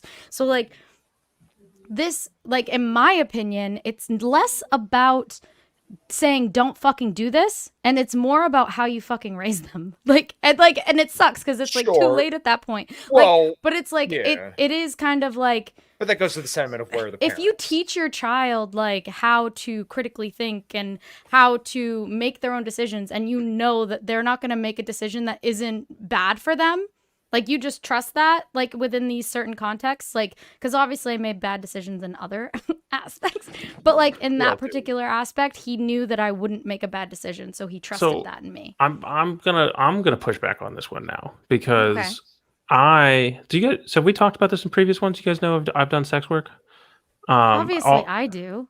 I know you know that, but I didn't know if Kyle had talked about it. But I generally, most of my sex work was like real life scenes in the kink world where I would get paid to do things. And it's really interesting because I didn't get into that until after, you know, getting degree, scientist, making money in corporate America. And then I was like, I had an opportunity, I did it, and I enjoyed it. And I was like, wow, this pays for travel. This is really great. I'll just start, you know, traveling to do this. But you know, I wasn't doing that until I already had a decade of life experience and all these sort of things. Like, you know, I could do it from a place where I understood what it meant to do it. I don't know how, like I would have never thought at 18 that would be something that was like morally correct for me to do. But, you know, so it's like, our take on these things, on what is good and what is bad. Like Kyle, you talking about like where's your family like stepping in to stop you from taking $80,000 worth of loans is, to me, I feel like we have systems in place that are there to capitalize on people making those mistakes, whether it be Yes. society, Yes. the government, people like Mhm. that. And I think, to me, it's a cultural fix of like, hey, let's not take it. Like, let's just not try to take advantage of people as much as we can. Okay, but once again, this, like you said, it is a cultural problem, but I believe that's because families largely haven't been involved in these situations and they're not willing to put their foots down or their feet down. And I definitely agree that we shouldn't have these predatory systems, because that's basically what the entire student loan program is based on. I think honestly, like a lot of the a lot of the kind of like the OnlyFans and stuff like that is kind of promoted on, is that like, hey, look at all this money you can make. So, and this goes back to the But conversation. that's what I mean. It's based on a lie. Same with the It- loans. right, It's right, based on a exactly. lie, which is Right. why, like, the informed consent thing, like, I think Mhm. that that's the problem, is that, like, we're not giving these people the information to make these decisions and, like, to see the repercussions, I think. But yeah, I think it's funny that we're correlating student loans with sex work. I'm kind of about it. It's basically just informed consent. It's about giving people the correct information and then making sure that you have good people around you who are willing to step in and tell you, like, hey, you're really fucking up. I need to set you straight. Like, so there was a situation that arose at my work recently where I honestly wasn't giving my best. The most important thing that could have happened for me at that time was the other guy, my boss, the head service manager of the entire company, and then my lead, the other lead tech in the shop, pulling me aside saying like, hey man, what the fuck is going on? Like, we know you could do better. Having people around you that do shit like that is very fucking important, and you cannot motherfucking put a price on that. My band is the same way. So like, those kind of people around you Yeah. really makes a fucking difference. But It's were not- they a dick about it? Like, did they approach you in No. like an aggressive No, way? Exactly. absolutely That, not. well, that's what I mean, is that I do think like you can criticize or give like critiques without them being, or give advice even, like in these ways where it doesn't feel like you're attacking them. It depends on or- your relationship. I think Yeah. like there's Well, when yeah. it comes guy to guy, ball busting's normal, because the guy that works next to me in my shop knows that I will rake him over the coals every single motherfucking second of every single day if he starts on me. But then as soon as he has any questions, I will sprint over there to make sure he's okay and make sure that he knows what he's doing, right? Mhm. But we have, I have that relationship with all the guys that I work with, that like, hey, I'm going to fuck with you relentlessly. But if there's something you need, like the mask comes off and we're cool, bro. Like, everything's good. Don't worry about it. Having that kind of relationship, that's one thing. But obviously, if it's like me and my wife, I'm not going to go, oh, look at you, you piece of shit. And like, no, we don't have that kind of relationship between each other. So, it's important to know the context of the relationship that you have with somebody and how you're going to address that problem with that person. Well, that's why I also think, like how you were saying parents should do it. I actually think that a lot of people, depending on their relationship with their parents, will probably push Sure. back against that, because like Okay, if you're yeah, that's if you fair. feel like your parents, like it really does depend on your it really does depend on your relationship Technical with your difficulty parents. stream. Because I know, like for me, because my parents were so religiously authoritarian, Yeah. and because I saw so many things within like that context be hypocritical, be false, that they were hypocritical because of the things that they were basically telling me not to do, that I found out that they did and were doing, like I just saw, and then you start to almost lose respect in their opinion. And I think there's a lot of that where when a lot of people lose respect in their parental opinion. Well, this is more so on my mom's side. My mom was like very authoritarianly religious, and so I think like that's the problem, where you're like, oh well, where are the parents, where are the siblings? It really depends, like you said, on the relationship that you have with those people, if Sure. you're going to Yeah, listen that's to them or absolutely not. that's absolutely fair. I would completely agree with that. If you have a bad relationship with your parents, yeah, you absolutely shouldn't be obviously consulting with them. I mean, my parents split up when I was 5 years old, and my life as a kid was pretty rough growing up. I'm not going to lie, but like, I still have a fantastic relationship with my dad and my mom, and I could call them for any time for anything. And I realize I'm beyond lucky to have a situation like that, even with, you know, divorce or split up parents. My parents were never married, but like I realize how lucky that situation is for me, and I understand that may not be the situation for everybody else. But you know, you should you know, strive to have people near you that kind of make your life better and are willing to tell you know, tell you when you're fucking up. Yeah, I mean, I agree with that. I think that's actually like one of the most important things in community at large, right? Being Yes. a member of the community is being able to, you know, trust that people are going to fucking call you on your shit when you're getting out in the weeds. I Yeah. also think that like when it comes to like the dating stuff, how come nobody's like dad like is doing this for like their sons? Like not like I agree. you know Wait, what I are you mean? talking arranged marriages? No.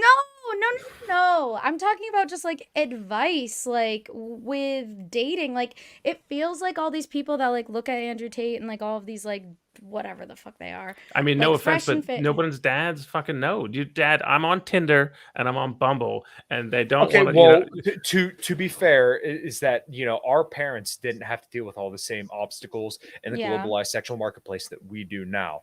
And Yeah. one thing that like my dad told me, I want to say I was probably like 14 or 15 years old, and this sounds pretty fucked up to tell your kid, but I'll never forget it, was he said like, hey, I have 5 kids, and that is 33 years that I got to do nothing that I wanted to do, which sounds really shitty, but it's like, hey, I'm being real with you. And like, if you want to have kids, this is the price you pay. And I respect him for it. People may look at that and say, like, oh, how could he?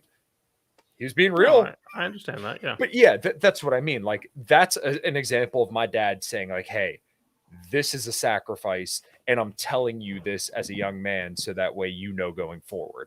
Like, respect on that. Yeah, dude, my mom's advice that she gave me recently, it's kind of fucked up, but my Oh, this is mom, getting great. my dad just died. Well, he died in 2020, and my mom's Jesus advice was don't get married.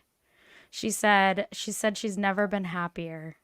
And I was like, Oh, yeah, really fucked up advice. The But, last, like, my mom I also think is secretly a lesbian. Story for another time. the last bachelor party I was at, the guy came up to the best man, was like, "Don't do it." It's just this old fucking mayor at a bar was just like, "Don't do," and I'm like, "Come on, dude, you like." It was funny too because we all had a good laugh about, like, you know, I think old timers were like, this is one of the best counterpoints to the trads. I think is, you know, so many people were just content to be unhappy in a relationship because they jumped right into that fucking shit. Yeah, didn't. well, well, okay, yeah, okay. So I think Ryan and I are kind of we were basically like, the point is here, to a point I was saying earlier, is that like you should max out, right? You should, you know, pet the dog to keep it happy on the porch, right? And like, if you're in a good relationship, then I hate that you're good. using this analogy for women, dude. But it works. Continue. It works. No, I Okay. think in the analogy, the guys are the dog. Yeah, right. Oh, the guy. Either way, I don't like this analogy. I don't care. It works. No, So, but like, either like. yeah. But like, you Okay, should be continue. happy in your relationship. If Yes. like, most people usually know that they're not in a good relationship, I would say probably before they get married, unless they're in that situation where they just get married after a couple months. Not And when that they're case- young. Not when they're 18, 19, 20. I don't think that. Well, I think that's that why they're I'm not. Yeah, retarded. that's why I discourage people to get married at that young. I agree. Yeah, that's like the trad thing where they think that you should get married. Exactly. Well, but that's the argument because that's when the women are the most valuable. They have the highest sexual market Okay, but value. then- So they say you need to get married when your market value is the highest. Okay, but Which- once again, men and women are going to age and mature differently. Yeah. Wait, but how does that? Okay. Fine. But like, so you're saying that like an older man should marry a 19-year-old? Because either way, No. that they're less likely to, that relationship has less likely to so it says like, yeah, under the age of 25, you're more likely to get divorced. So Okay, so I read an article once, and this is a very, very long time ago that I read this, but basically for women, I think it was, they have like a 3-year window either way where the divorce rate goes up pretty high, or I shouldn't say pretty high, but like the divorce rate goes up. For men, it's, I think, like 5 to 10 years where like they're pretty good within that range. I and once again, this is a very, very long time since I looked at this, but I mean, I think it's pretty obvious that once again, a 19-year-old dude is going to be a completely different headspace than a 19-year-old woman, because like in today's world, it's a little bit less different because we're a lot more equal along the lines of like pay, right? Like where men and women are both going to be kind of out in the workforce. Let's say at 19 you're there in college, but like a guy who's 36 years old and striving for a career, you know, usually is in a little bit of a different headspace. I'm going to have to delete Justin's comments because I know what he's going to do. A guy who's in his 30s and hitting his stride in his career is in a lot different of a place than a woman who's, you know, at the same place. Because usually by 30, most women are thinking that they want to have kids by then. Yeah. Well, or before then. So Should we pick a topic and lock it in for next week? Well, no, I'll figure that out. But I was just one thing I wanted to say was, fuck, I lost it, Ryan. I had a thing. Yeah, that destroyed it. You Fucking destroyed obliterated. it. Ryan won that argument. Well, oh no, what I was gonna say is that I don't think there's any studies on longevity of relationships that aren't marriage, you know, like without the state marriage part, because I'm also like, I'm actually against state marriage. I'm into the idea of like a ceremony and like just not in a state sense. Do you know what I mean? Like into the idea of like, if I like find someone that is who I think like who I want to be with, you know, like this is the person that I love and I want to be with them for the rest of my life. I just don't think that the state should be involved. Like I see the value in that, especially because I'm spiritual. So like doing that before God, who I believe in. But I don't see the value in state marriage, but it doesn't seem like there's any studies in regards to longevity in these cases with like non-married couples. And like, I wonder if the marriage, like the state marriage, the like that almost like the alimony, all of these like things that are correlated to it. Like, I actually wonder if that has an effect as well on the longevity of the marriage, because it's like so much pressure. And like, if it ends, you know, like that shit sucks for the guy usually. I mean, by most, I think by most states at this point, like you have common law marriage. So basically, if you're in a long-term relationship, it's borderline interchangeable with a marriage. Not saying it is. You don't get alimony. You don't get a lot. In a lot of states, yes. In a lot of states, you would. What? But I do think, Brandy, though, that there is a lot of pressure for the wedding itself. Like a lot of people set it up to be that like, I'm just okay, well, yeah, a lot of women. A lot of women want the wedding, right? A lot of women want the wedding. They don't want the the marriage, right? Because this is where you get all the attention in the eyes and stuff like that. So like, I don't know, for guys, if you're looking at a woman and she wants like the biggest wedding and she wants to be, number one in the newspaper, you should probably be like, well, why does she want all this attention if this is like just us forming a sacred union? Right. Yeah. Like that's a reasonable question to ask. But like, some people are just more people's person. So like, I don't know if like you and your wife are both extremely extroverted and you both want to have a bunch of people there. Okay, well, whatever. But like, I think that if both of you want this sacred union to be like this big blowout where you have the entire town watching you two get married, well, you should probably question why that is. And I mean, if that's what you want, okay. But, if you're a guy who just kind of wants this to be, small deal, and your wife or, future wife doesn't feel the same way, then there's clearly conflict there. It's almost like we should look for more parameters in personality when making the matches, right? Oh, like, wow. Ryan, look at that. Full circle. Full circle. Crazy talk. Ryan, no. Resources and attractiveness. This is all that matters. Let's be real. Let's be real. No, you're being insane. Come on. You can't have that does personality. not matter. Get that shit out of here. No, fuck personality. Overrated. Overrated, dude. All right, guys. I think we are actually going to end. We will be back next Thursday at 8:30. And thank you all for fucking hanging with us. Love you. Bye. Deuces. Oh, wait. Before I leave.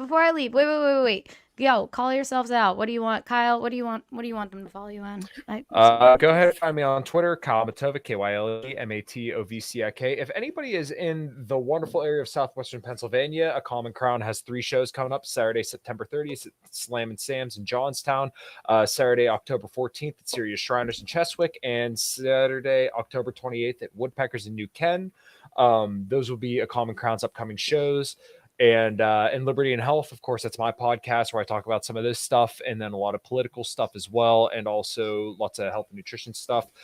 So yeah, that's pretty much all I got going on. Also, you can find me on Facebook, and I have a link tree that is probably all over the place. But yeah, I'm most active on Twitter, and yeah, I appreciate you guys hanging out. I really enjoy doing this show, so I'm looking forward to next week. What about you, Ryan? You got anything? I'm gonna make an Instagram.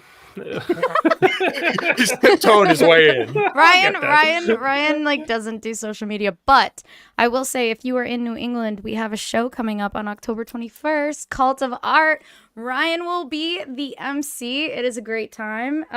Cult of Art Hecate.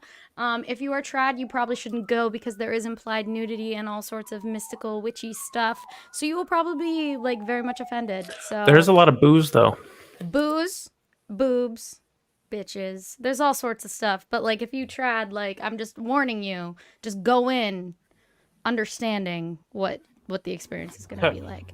Because I don't need consent. I don't need a bunch of trads showing up being like, oh my god. No, those two guys The we had on audacity. stage at the end of the show were pretty great. So we want a few to show up.